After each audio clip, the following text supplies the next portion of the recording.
Hey friends, welcome back. Just Christina here. Let's get right into this document. This is a request for an executive order. This was written to President Reagan, September 4th, 1987. I'm invoking the rights of fair use to share this with you now. This is a letter that was sent to 6,200 different press personnel around the world, and it was also copied for all members of Congress. So let's get right into it, shall we? The JMP is the Justice for Military Personnel group, and they are specifically writing the president asking for immunity and the ability to testify on how UFO cover-ups have affected them in their lives. So let's get right into it, okay? This is about twice as long as the magic document that we went through. It's 3.5 pages, but there's a lot more text on each page. So I will try and be brief.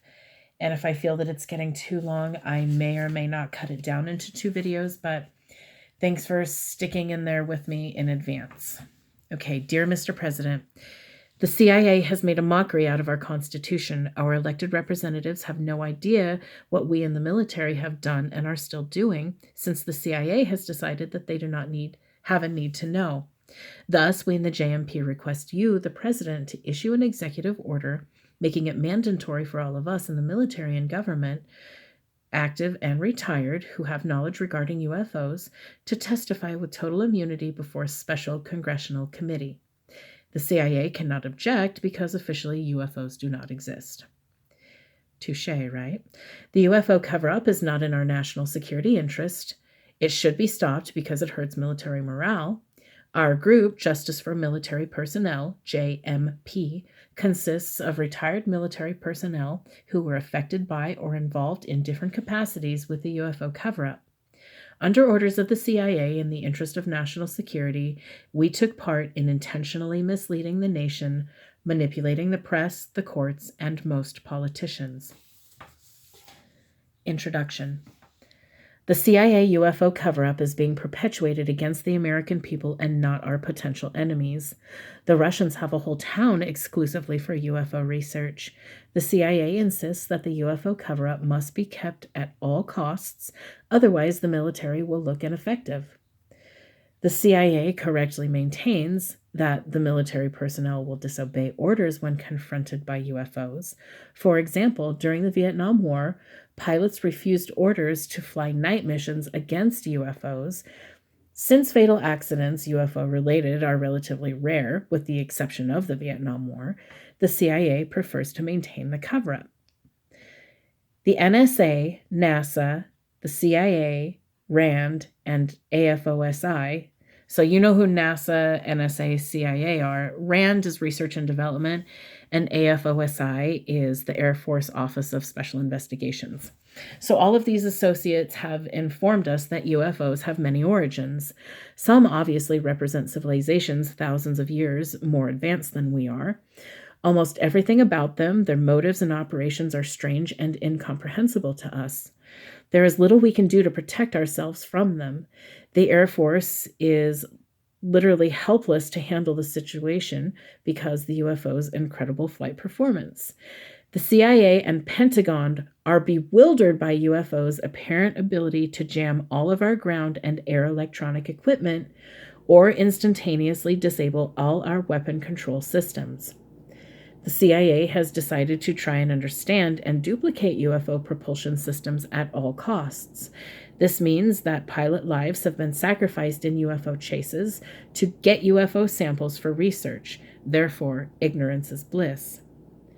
RAND maintains that the CIA is gambling that a major catastrophe, such as the July 1952 mass UFO appearance over Washington, D.C., and the White House, will not happen again, so that no explanation will be needed. NORAD, along with many of us in the armed forces, bitterly oppose perpetuation of this cover-up, pointing to the public panic potential of the 1952 disaster. We in the JMP feel that too many military personnel have suffered or died as a result of not being informed about UFOs. It is time to tell our armed forces the truth. It is unconscionable to continue to use military personnel as guinea pigs. Crimes we committed under CIA pressure. 40 years ago, the cover-up was confined to a very few individuals within the military or government.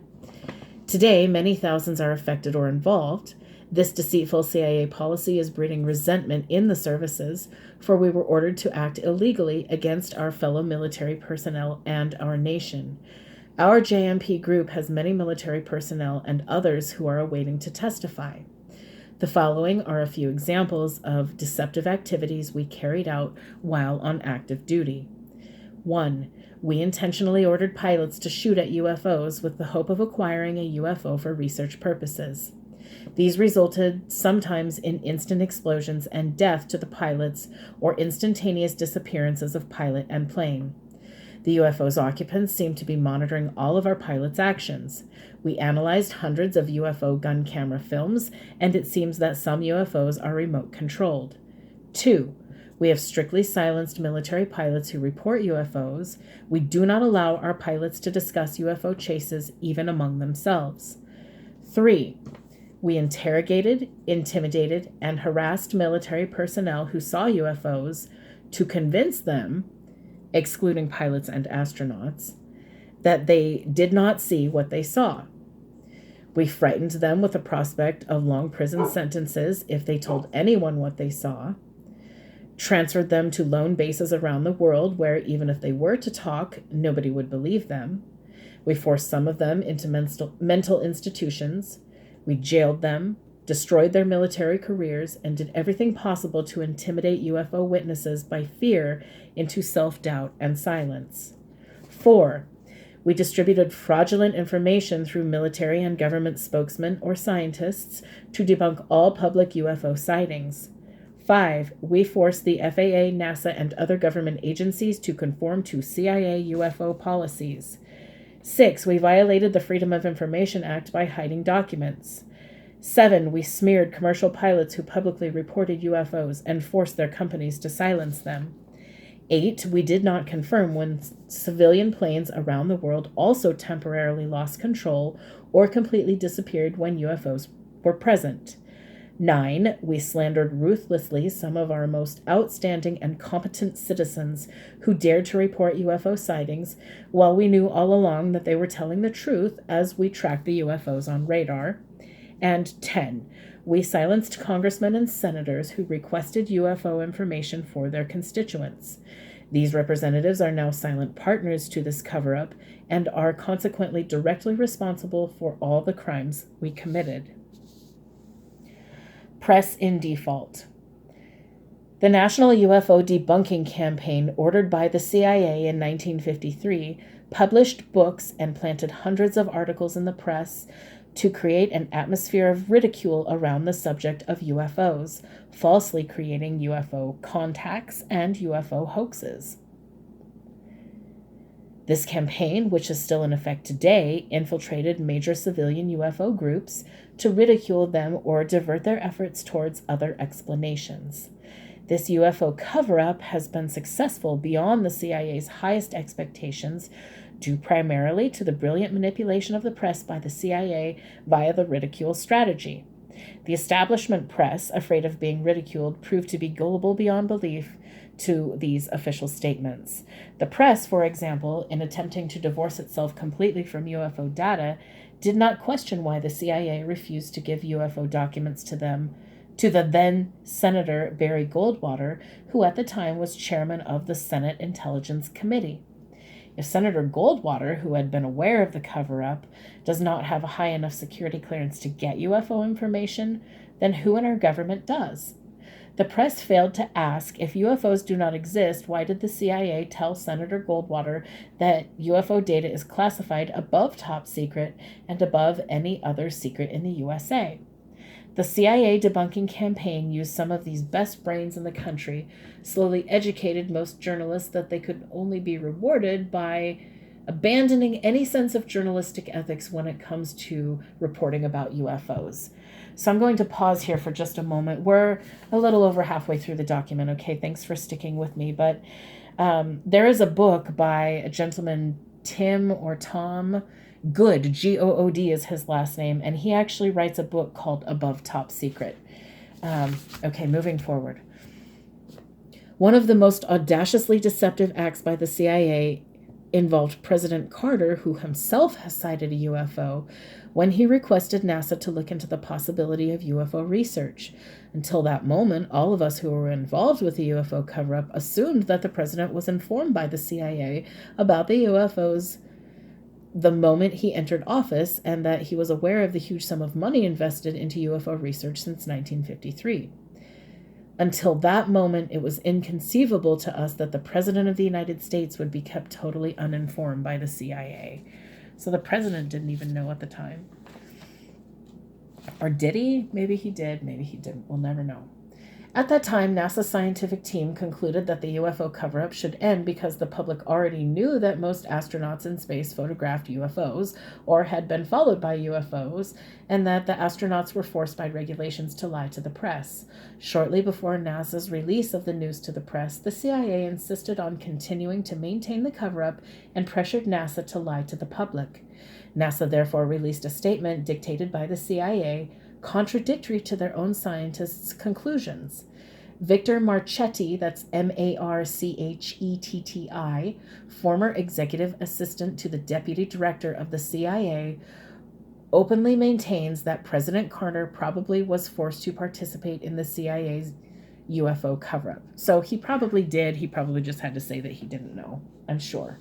It's the president. I'm sure he knows. Most of the preposterous explanations of UFOs were originated by the CIA's debunking headquarters and disseminated to the public mostly through the Air Force, FAA, FBI, CIA, NASA, NORAD, or Pentagon spokesmen. These shocking, mind-boggling explanations, like swamp gas, stars, weather balloons, etc., released usually after long delays, often constituted an insult to American public intelligence instead of an explanation. Through these explanations, they were often not logical, scientific, or factual at all, and they were eagerly accepted by the press, which was relieved to quickly dispose of another UFO story. So they didn't care what they were told, they just needed something to report to people, even if it was the truth. So the pilots and the radar controllers' statements, which rarely seemed to bother the press, who claimed to be government watchdogs, they were just disregarded. Scientific community in default. Project Blue Book, the Condon, C-O-N-D-O-N report, and many notable scientists are part of the CIA's cover-up. The Condon report is a scientific farce which was immediately exposed as a fraud by the late Professor James E. McDonald, the world's foremost non-CIA authority on UFOs.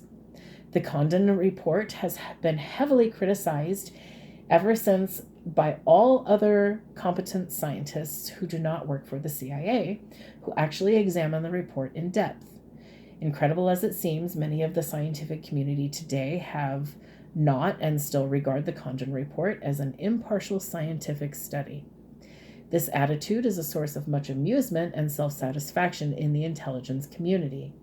This manipulation of American public opinion and the advanced mind control techniques employed by the CIA were described by one Air Force doctor as psychiatric fascism contradictory to any democratic principles.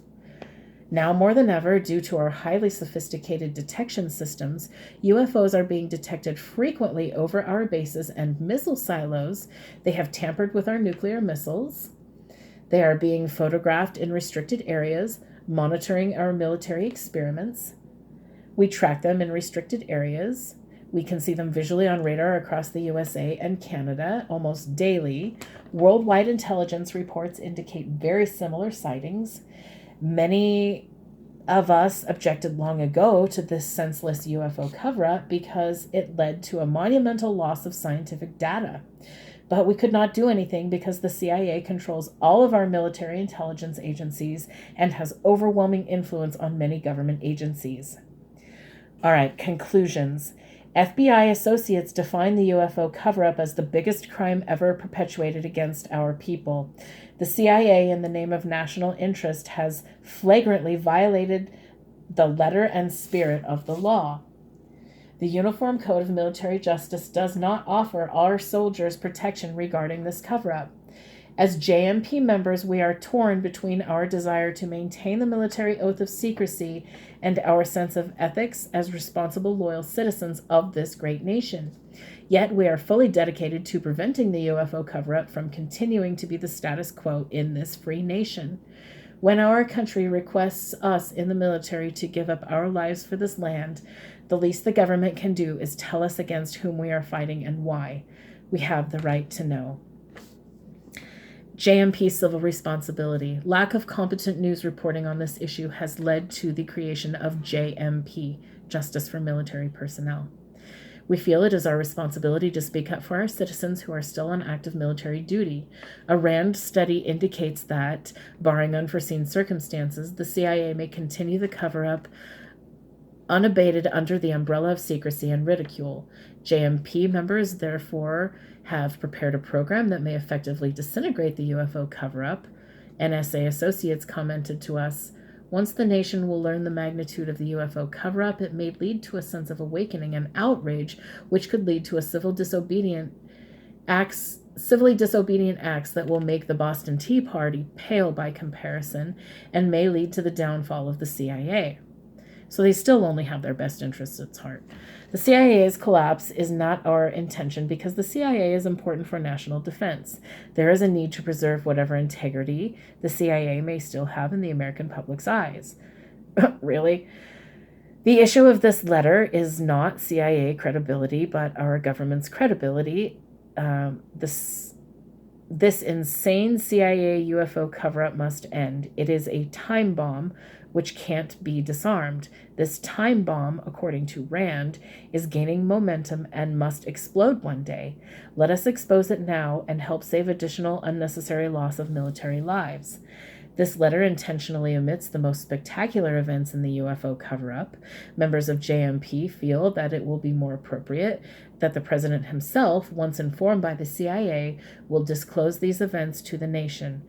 We regret the anonymity of this letter, but we have no other choice because the CIA has a clear policy of eliminating any insiders who may expose the UFO cover-up. As soon as the executive order is issued, we will be the first to testify. Please reply via the MUFON UFO Journal. Mr. President, you have a unique opportunity in the history of mankind. With the interest of national security and unity in our hearts, we respectfully wait for your actions. JMP, San Antonio, Texas, December 4th, 1987. Wow. They are basically begging the president to allow them to come and testify and break their oath of secrecy for the sake of saving more lives in the future to eliminate the CIA cover-up. So there is some food for thought, right? All right, I know this is kind of long already for the video, so I'm just going to cut it here and we'll move on to the next document. Thanks for joining me. Just Christina signing out.